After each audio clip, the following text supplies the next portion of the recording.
gracias por la presentación y gracias a Manuel por la invitación. Y sí, no solo encaja bien por estilo contemplativo, sino que de los fragmentos de mi obra que elegí para mostrar, elegí las dos películas que he hecho en Galicia. Bueno, hice también un cortometraje en la frontera entre Galicia y Portugal, pero Costa da Morte y Lúa Vermella, y justo el trocito que he elegido empieza... No, bueno, primero hay una pequeña escena, pero luego ya es el Monte Pindo y sale a Moa y hablan de la Moa. Sí, porque es el momento... Bueno, cinematográficamente hay partes más interesantes, creo, a nivel de lenguaje cinematográfico, pero en esa... hay dos personajes, bueno, ahora lo veréis, pero hay dos personajes que conversan desde perspectiva más científica y una perspectiva más legendaria, ¿no? Y entonces, pues bueno, también en esa unión, bueno, comienzo ya a hablar. Sobre todo, bueno, una de las perspectivas que, bueno, en el contexto en el que estamos, ¿no?, de reflexión sobre el territorio desde el audiovisual, y habéis hecho, creo, análisis muy interesantes. He tomado alguna nota sobre qué puede aportar el audiovisual a este reconocimiento del paisaje, a esta exploración del paisaje, hasta a reflexionar en torno a él. Y pues mencionabais, ¿no?, el movimiento, el sonido, el tiempo. Y hay, sí, también, bueno, si separamos, por ejemplo, cine documental o cine de ficción, bueno, lo que creo que sí que supone el audiovisual es una lente de aumento, ¿no? La cámara es como una lupa que allí donde selecciona su porción de territorio permite una distancia y una profundización en la mirada, en la reflexión, en la experiencia muy grande, ¿no? Cuando estamos dentro del ámbito del documental, suele ser de carácter, bueno, hay una distancia mayor, una objetividad, y luego otro de los grandes poderes del audiovisual cuando estamos en la ficción es el de la alteridad, ¿no?, que ya estamos experimentando ese territorio desde la piel del protagonista con el que nos identificamos, ¿no? Entonces también desde ahí parte ya no solo somos nosotros como espectadores viendo ese territorio, sino que estamos multiplicando nuestra experiencia y de repente pues somos, no sé, un niño de Costa da Morte o, en el caso de Samsara, una cabra en Zanzíbar, ¿no? Experimentamos el mundo desde la perspectiva del otro, ¿no? Que ese no solo para la cuestión territorial y cultural y de identidad cultural me parece relevante, sino ya por una cuestión de humanismo, ¿no? Creo que es el gran poder que tiene el cine como contribución a tratar de romper incluso nacionalismos o es este poder de la alteridad y de ponernos en la piel del otro, identificarnos con sus preocupaciones, con sus miedos, con sus sueños, y eso pues aporta una experiencia vivencial también al paisaje, ¿no? Yo aún así pues he comenzado, ahora estoy introduciéndome más en la ficción, pero siempre he explorado más en el audiovisual. También al partir yo más del videoarte incluso que del documental, siempre he profundizado más o he valorado más lo conceptual y lo plástico, ¿no? Y por conceptual me refiero al lenguaje audiovisual, ¿no? El cine o el audiovisual se puede utilizar como medio de transmisión y captar unas imágenes, unos sonidos, unas voces, unos cuerpos, unos rostros, y que adquiera el valor de documento, que es importantísimo, y hemos visto aquí unos ejemplos, ¿no? Yo he visto ahora Vigo ahí en unas imágenes, además que esas tenían una calidad altísima de estilo de grabación también. Y entonces es el audiovisual como un medio de transmisión, que igual que podría ser una fotografía objetiva, una descripción de un lugar, y luego ya está el arte, y que ya no es el audiovisual como un medio, sino el audiovisual como un fin en sí mismo, y ahí ya entra para mí el factor de la transgresión, de transgredir el lenguaje conocido, ¿no? El artista para mí es aquel que logra que su medio exprese cosas que antes no habría sido capaz, ¿no? Y entonces yo desde ahí es desde donde he tratado de trabajar, de comerme la cabeza para intentar traer experiencias diferentes de muchas del paisaje y del territorio, a partir de tratar de proponer una experiencia audiovisual diferente a la que estamos habituados, ¿no? En Costa da Morte, que era mi primer largometraje,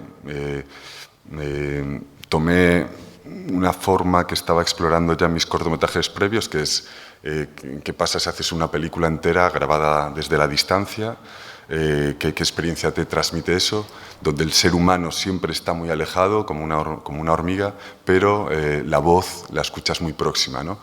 Quería en ese caso pues, tratar de vincular la idea de inmensidad del paisaje con la intimidad de la experiencia humana, ¿no? Entonces hay una doble distancia perceptiva entre la imagen y el sonido, que a pesar de que la figura está ahí diminuta pescando, tú escuchas su respiración, sus sonidos a su esfuerzo al trabajar, la conversación, el tarareo o la conversación que puede tener con otra persona, ¿no? Esa era una de las cuestiones en Costa da Morte, que es una cosa que lanzo como para ver qué evoca, qué reverberación genera en el espectador esa experiencia, ¿no?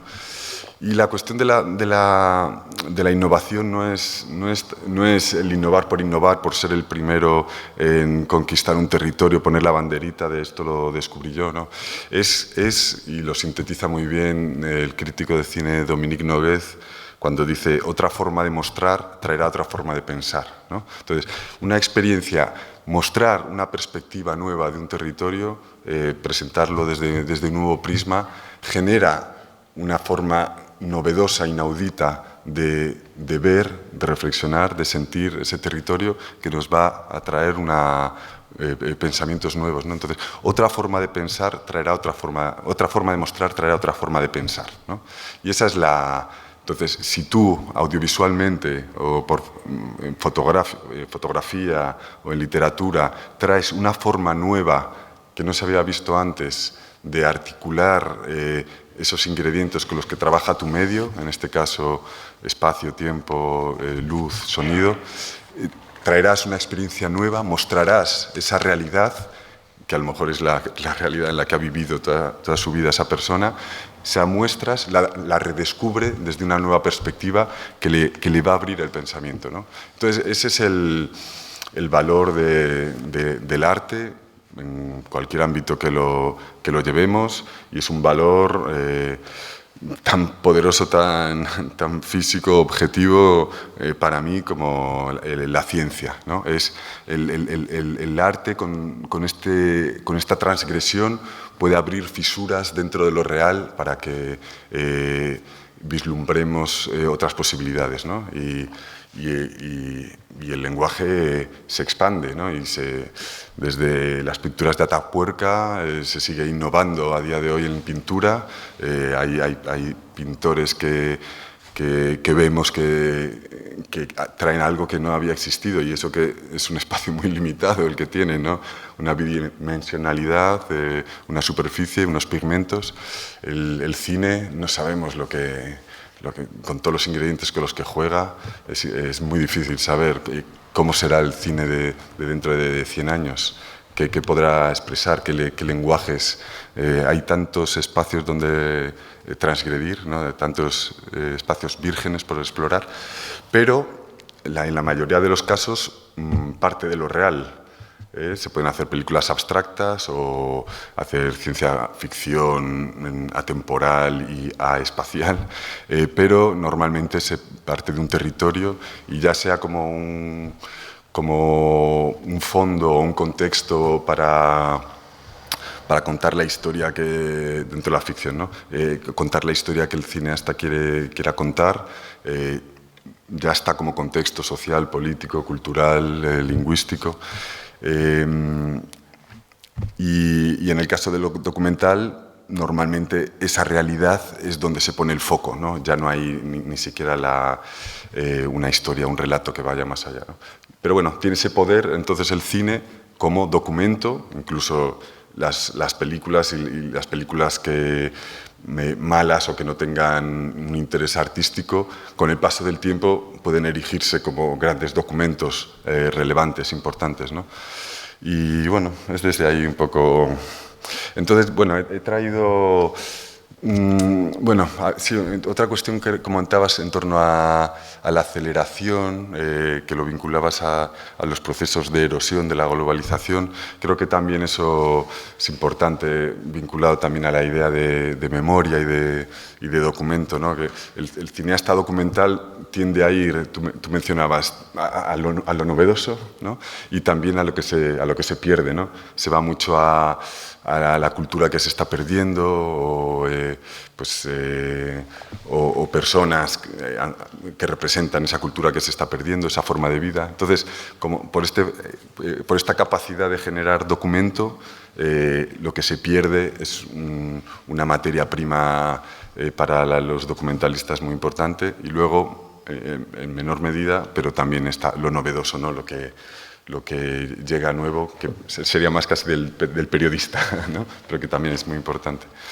Y con respecto a la aceleración y la globalización, yo en general también una cosa que me ha interesado mucho es esta cuestión de también cómo el cine no solo puede lograr preservar esa realidad, sino, y por eso también tu labor es fundamental de tratar de poner en valor esta memoria olvidada, de preservar esa memoria y de transmitirla, ¿no? Y de compartirla para que se conozca, ¿no?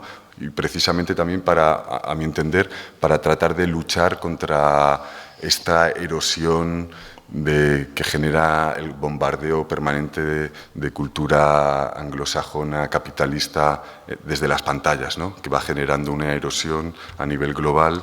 Yo te diría que tú además ralentizas mucho la contemplación, que eso también es eso, ¿no? Porque ralentizas el ritmo, ¿no? Y, o sea, que esa es una de las cosas que también puede hacer. Sí. El detener ahí la mirada, ¿no? Sí. ¿Con uno llega o hacemos? Sí, también yo estoy lanzando cosas que me han resonado con lo que comentabais, que también entiendo que se puede abrir cuando queráis a hablar, que yo creo que es donde más pensamiento se genera. Y sí, yo he utilizado la estrategia de la ralentización, en parte porque se va acorde con mi sentir o con mi ritmo interno, también por voluntad de resistencia, claro, frente a la aceleración exponencial, ¿no? Y sí, también Hartmut Rosa, el teórico de la aceleración, hablaba también del arte o la poesía dentro del artístico como oasis de resonancia, ¿no? Y creo que también tratar de generar estos espacios, estos oasis dentro del mundo cotidiano, pues es importante, ¿no? Y también, sí, bueno, en general ir en contra de las agendas, de los ritmos, incluso de las temáticas que están, pues también es tarea del artista, ¿no? Creo que si una función social podemos cumplir es la de orientar, tratar de guiar la atención hacia determinadas temáticas o aspectos de la cultura o de la vida que queremos relevantes, y entonces pues bueno, pues desde ahí. Y entonces pues bueno, yo hice 2 películas en Galicia, Costa da Morte y Lúa Vermella, y luego ya he trabajado también en otras culturas minoritarias. Bueno, ahora he rodado una en las Azores, pero la anterior está rodada en Laos, en una comunidad con adolescentes budistas en Laos y la última parte con una comunidad de mujeres que trabajan en granjas de algas de Zanzíbar, ¿no? Entonces también pues, es esa cuestión también de mostrar toda la diversidad que hay en el mundo, celebrarla y al transmitirlas en la película, pues tratar de contribuir a su no desaparición, ¿no? Ocupando espacios en las pantallas, digamos, reconquistando este espacio colonizado también por la cultura capitalista. Y bueno, pues desde esa perspectiva, Costa da Morte, que es mi primer largometraje, pues trataba de reflexionar sobre cómo se forma la identidad de un paisaje, y ahí pues entendía que es también desde... Que antes mencioné que hay como 50 definiciones de paisaje, Sí. que me gustaría mucho oír algunas. Sí. Está ahí todas. Y es interesante que decías que el territorio es lo cambiante y el paisaje es el instante, ¿no? Sí. Pero a mí, por ejemplo, de Costa da Morte, que yo te la vi en la Filmoteca cuando la presentaste allí, pero una de las cosas que dices ahora, eso de la voz que estaba cercana y tal, a mí sobre todo me produjo una escala, ¿sabes? O sea, es lo que más pero una escala de física, o sea, me llevó a una... Ya no sé, el contraste realmente me lo llevé a la dimensión de... La lejanía era proporcional al incremento de volumen que tenía la voz en el cerebro, ¿no? Y eso me pareció súper fuerte, vamos, eso es lo que más me... Conseguiste de repente con cosas, ¿sabes?, que no son... Bueno, con dos dimensiones diferentes, el sonido y la imagen, de repente dar esa escala que me pareció de lo más rico de eso. Sí, era la primera vez que trabajaba yo con la voz. Anteriormente en los cortometrajes había explorado el paisaje, pero en su dimensión temporal, física. Montaña en sombra es el cortometraje justo previo que había grabado esquiadores en las montañas, y digamos que había llegado a una comprensión de ese lenguaje grande, digamos, de esa propuesta de lenguaje que estaba proponiendo. Y aquí era, al reflexionar sobre cómo podía yo sumarle la capa de un paisaje con identidad cultural, es cuando vi imprescindible la presencia de la palabra y de la voz, también del lenguaje. Es una Costa da Morte, pues, sí que tiene la voluntad también de retratar una diversidad de trabajos que se desarrollan en el entorno natural, tanto el mar como la tierra, pero es por medio de esta voz colectiva, de este imaginario colectivo, donde se mezclan historias, mitos, leyendas y también incluso leyendas urbanas que pasan a que todo eso junto, al ser compartido, va dando forma a la identidad del paisaje. Y luego el otro fragmento que he traído es de Lua Vermella, que para mí es como la otra cara. Lua Vermella está grabada, crea un espacio que no es real, pero que ubicamos en Costa da Morte, aunque hay partes grabadas en la zona de la Ribeira Sacra.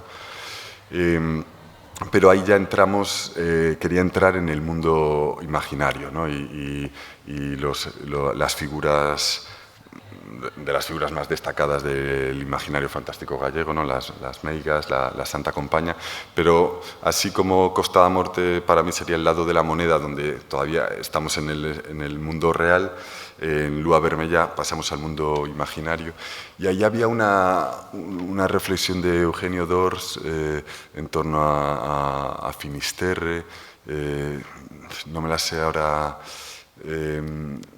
exactamente, pero bueno, venía a decir que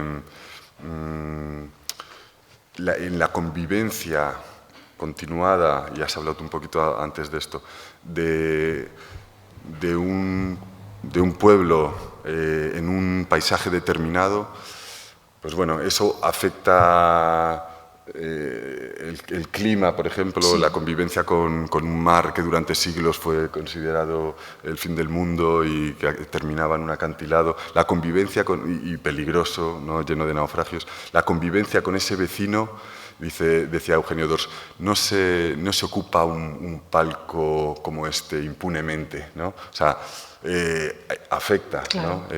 Y entonces claro. No es lo mismo aunque compartamos con otras culturas determinadas preocupaciones frente a elementos misteriosos o que consideramos misteriosos, ¿no? La muerte, tal, pero la convivencia con un paisaje determinado va a generar mitos determinados, ¿no? Claro. No van a ser los mismos no sé, en Groenlandia, en el Sáhara, que aquí, ¿no?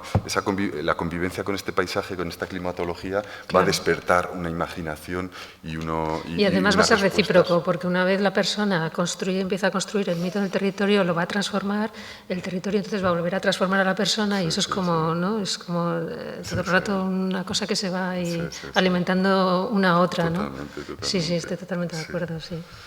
Y bueno, pongo un trocito ahí de lo de Costa da Morte. Yo no logro mover el... Con el ratón. Es que yo en mi ordenador no tengo ratón. Cerrar todo, cierro ¿no? esta, ¿no? Sí, y vete a la carpeta. Esta aquí. Perdón. No, la carpeta, ahí.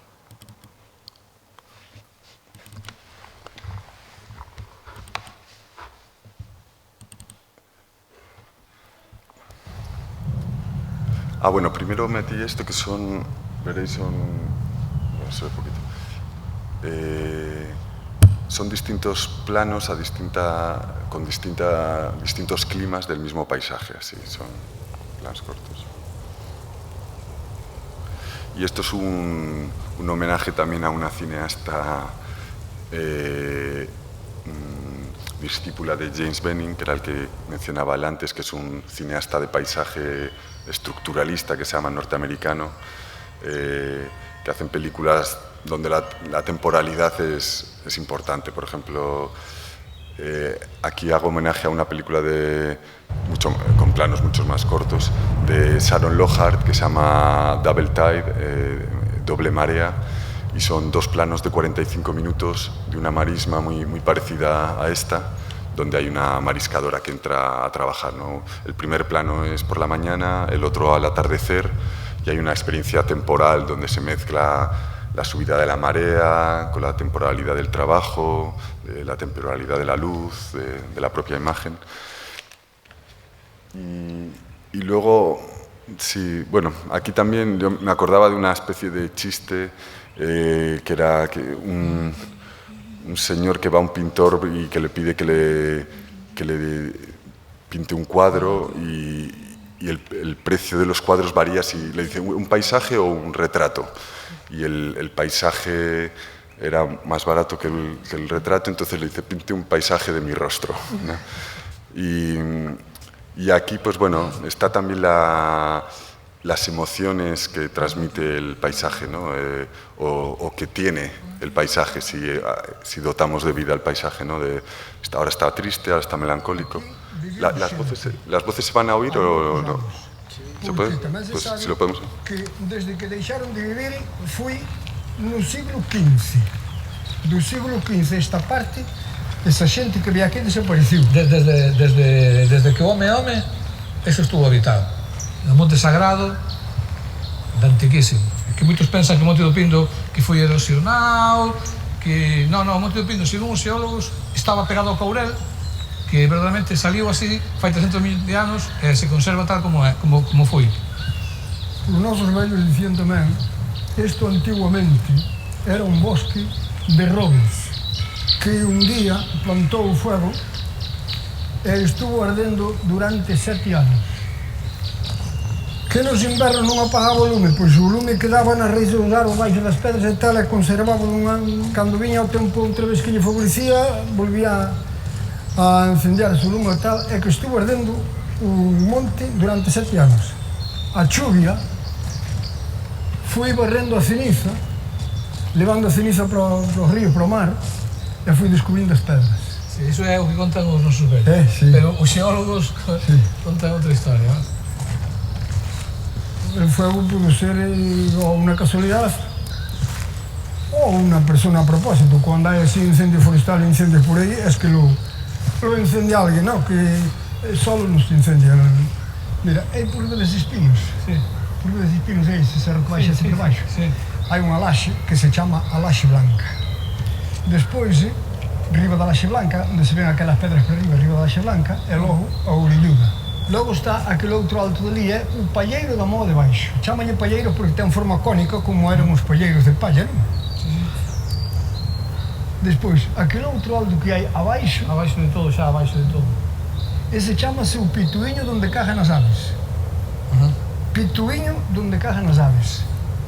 Bueno, e arriba, a parte do oeste, non? Para lá, é Peñafiel, que nós chamámoslle o castelo, pero chamanlle a cama da fertilidade, porque ao parecer, cando había matrimonios estériles que non podían ter familia, pois que iban a acostarse aí a esa cama, e aí que concibían, e aí a vista do mar e a vista da terra e tal, que o matrimonio aí que daba resultado, daba de efecto. A rendixa aquela, non chamalle rendixa, non? A rendixa aquela ten unha entrada para dentro, non? Dentro hai un espacio, e estuveron durante a Guerra Española, estuveron uns cuantos hombres escondidos.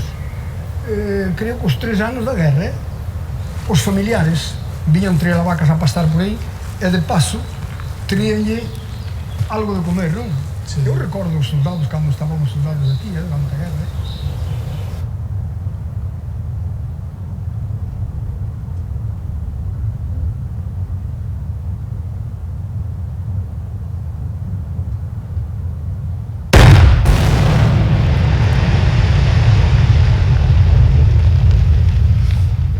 Esto lo monté así para que viéramos las dos maneras también que entra, porque la película empieza con una cita de Otero Pedrayo, que decía: en un entrar del hombre en el paisaje y del paisaje en el hombre se creó la vida eterna del paisaje, ¿no? Y entonces, bueno, era un poco esto de lo recíproco que decíamos, ¿no? De cómo entra el paisaje en el hombre y el hombre en el paisaje. Y aquí, de alguna manera, para mí estaba evidenciando yo dos maneras de entrar el hombre en el paisaje. Uno es sacralizándolo, ¿no? Dándole nombre y leyendas a cada montaña, a cada pico, a cada roca, y la otra es a nivel, pues, extrayendo los recursos, ¿no? Una montaña vaciada y la otra superponiéndole significado a ese territorio. También lo metí esto a mitad de película para despertar al que estuviera dormido. E a xente, cando afogaban os barcos, todo o mundo dos arredores iban a buscar cousas, porque o mar iba traendo para a praia as cousas. Acórdame un día que naufragou un barco cheo de bombóns italianos. Acordaste? Ah, non. Eu iba a comer algos que me dou a miña veciña, que foi Pepe do Ragosa a coller. Cachistos, eu dese sí que non me enterei, De feito, había bueno, non sei se hasta que punto foi certo, o de Camelle, cando naufragou un barco cheo de leite condensada, e a xente de Camelle pintou as casas todas co leite. Sí, pensando que era pintura. Foi na Segunda Guerra Mundial, e era un barco alemán que levaba moito leite condensado para, bueno, pues para os soldados. E despois acordaste unha vez tamén que polos Santos Inocentes, na radio, en Radio Nacional, dixeron que afundira un barco cargado de televisores, de vídeos, que ainda non había DVD, vídeos e tal. Para coller os televisores había un atasco ali monumental. Hubo unha vez, en Portugal, fui abaixo unha ponte con autobús de xente dentro. Pois viñeron a aparecer todos aquí a Costa da Morte. Primeiro aparecían zapatos, bolsos, pero se ve que as corrientes mariñas, e entón apareceron muitísimos cadáveres desa xente por estas praias todas daqui. Vámonos bañar, Susa? Bueno, imos. Aquí en ningún sempre está moi fría, Pero, claro, fora fai tanta calor porque é abrigada. Esperamos un pouquiño, Sí, esperamos. Esperamos, que isto é terrible. Madre mía. Aquí además estamos como na proa, cara ao Atlántico, no punto máis metido, pa dentro, e entón ven vento do norte de Laxe, bomba, vento do oeste de Camariñas, dalle, do sur da la de Fisterra, veña, entón é como ir na proa dun barco, apañamos todo.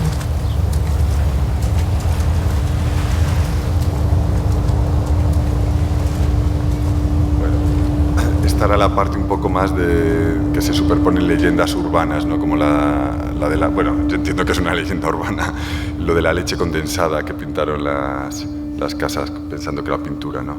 Pero todo el mundo la conoce, entonces pasa, sea real o no, da igual, ¿no? Porque pasa a formar parte de la identidad y al menos pues incorpora el matiz de humor de la zona, ¿no? Y también la estrategia de alejarme del ser humano es también para tratar de romper cierto antropocentrismo, ¿no? que tiene el cine normalmente y prestar más atención al paisaje, los movimientos del paisaje y en esa atención pues también pensar más en él. Y la otra estrategia que utilicé a nivel de... Perdón. Algo como mi ordenador, de lenguaje cinematográfico, pues es en Lua Vermella, en vez de alejarme del ser humano, lo que hice fue detenerle, dejarle paralizado y así también, como el ojo va al movimiento, pues centrar la atención en el paisaje y en el movimiento del paisaje, inmovilizando al ser humano, pero aquí, pues bueno, eso, entramos también en una leyenda y aquí también trabajé desde la biografía de un buzo, del Rubio de Camelle, que era un buzo de Costa da Morte que recuperó más de 40 cadáveres de náufragos perdidos en el mar y con la importancia que eso tiene para el proceso de duelo de las familias, ¿no? Y entonces, pues, bueno, es una película que ya transcurre en el mundo real, porque es el mundo real lo que vemos y las personas que vemos son retratos como si fueran fotográficos, documental, pero está todo inscrito en una leyenda que creamos, ¿no? Para esto. Aquí el ritmo del agua, por ejemplo, esta pieza dialoga un poco con el universo imaginario de Cunqueiro y fantástico, y tiene una frase en torno al océano que dice el océano es un animal que respira 2 veces al día, ¿no? Haciendo señal de las mareas, ¿no? La subida.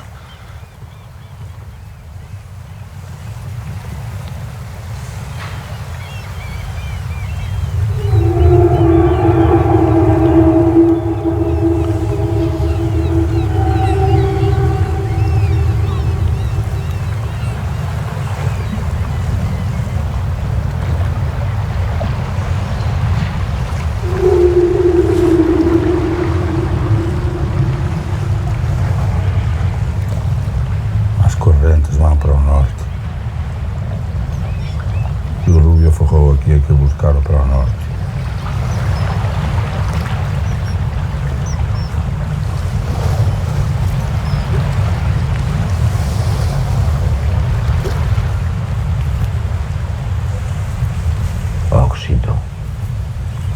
Óxido, só ferros oxidados.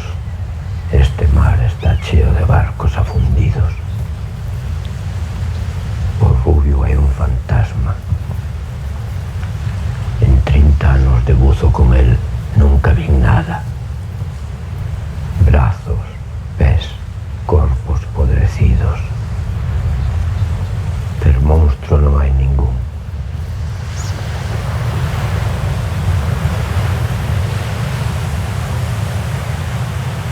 Hai unha semana esa rocha non estaba ali.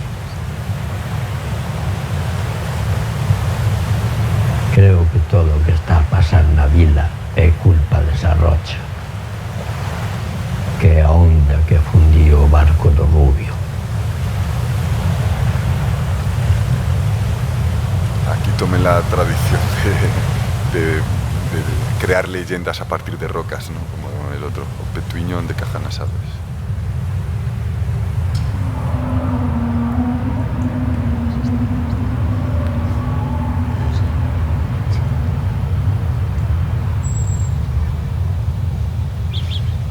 Sí, de hecho, justo esta marisma es la misma que vimos antes. Grabé dos películas con distinto lenguaje en el mismo territorio. Xa de neno era increíble. Metíase en canta forna había. Parecía vivir ali no fondo do mar. Máis de 40 cadáveres recuperou.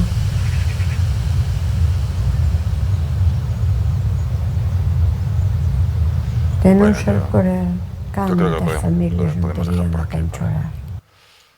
Así. Y bueno, estas son cuando yo decía las permanencias, estas ganas de buscar estabilidad, necesidad más que ganas, ¿no? De buscar estabilidad y esas garantías, pues yo creo que estos son ejemplos de eso, ¿no? Las leyendas, esa necesidad de buscar ataduras al territorio con explicaciones, sean las que sean, incluso ficticias, que casi todas son imaginadas, pues esas son las que crean la cultura y las que crean la estabilidad y que hacen que el territorio siga siendo el territorio, el mismo territorio que todo el mundo mira de manera diferente, pero que siga ahí. Entonces, ahí has puesto dos ejemplos que son muy claros, ¿no? Me permitides unha pequena anécdota a relación con James Benning. É dicir, sempre fardaba de que os alumnos de segundo de BAC do Instituto Concepción Arena sabía quen era James Benning, todos os alumnos, unha cousa bastante estrambótica, non? E un pouco o que facíamos o exercicio de James Benning era, empezaba a clase e dicía, bueno, hoxe vamos a ver unha película dun señor que se chama James Benning, escribía na pizarra James Benning, tal, se alguén quere buscarlo no Google, que busque, tal, vale. E entón, dice, vou poñer unha película que se chama 13 lagos, vale?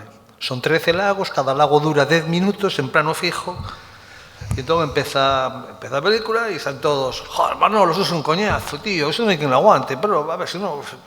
Claro, vemos un lago, non siquiera vemos un lago inteiro, vemos 7 minutos ou así dun lago de James Benning. E cando levamos 7 minutos e os alumnos están xa que se remexen no asiento porque están aburridos e porque parece, a ver, isto é unha tomadura de pelo, isto non é unha película, sabe, non é unha película, non? Dice, é que non pasa nada. Espero que alguén diga, é que non pasa nada. E cando alguén di, é que non pasa nada, entón é o momento de coller o rollo do avance rápido e empezas a ver que os nubes se van por aí, hai un fume que tal, hai un páxaro que se move por non sei onde, pasan mogollón de cousas. E entón, de verdad, que aprendían e entendían perfectamente, acaban entendendo perfectamente o que queres contarse. Simplemente é unha cuestión de estrategia, sabes? Pero acaban entendendo o que queres contarse. Penso, Bueno. Pero ¿y sabes dónde pasan más cosas todavía? Aquí. No hace falta ni que se moviera nada. Que eso es un poco lo que hice yo en Samsara, que pido a los espectadores durante 15 minutos que cierren los ojos y ahí sí que no pasa nada. Bueno, pasan los sonidos. Pero bueno, es que es eso que dicen, ¿no? Que las cosas buenas cuando reverberan, ¿no? Pues es como cuando lees un libro y se te queda después reverberando en la cabeza, pues lo mismo con las pelis, ¿no? Cuando se te queda el pozo ahí... Sí, con Samsara pasa, te queda ahí. Claro, por eso, bueno, pero pasa con todo lo que está bien. Un par de días con eso por ahí dando vueltas. Claro, bueno, es eso. Bueno, pues no sé si hay alguien que quere opinar. Bueno, pues si non, muchísimas gracias a todos e a todas por a vosa asistencia e vémonos nas pantallas, como se decía antes. Por lo menos estos dous.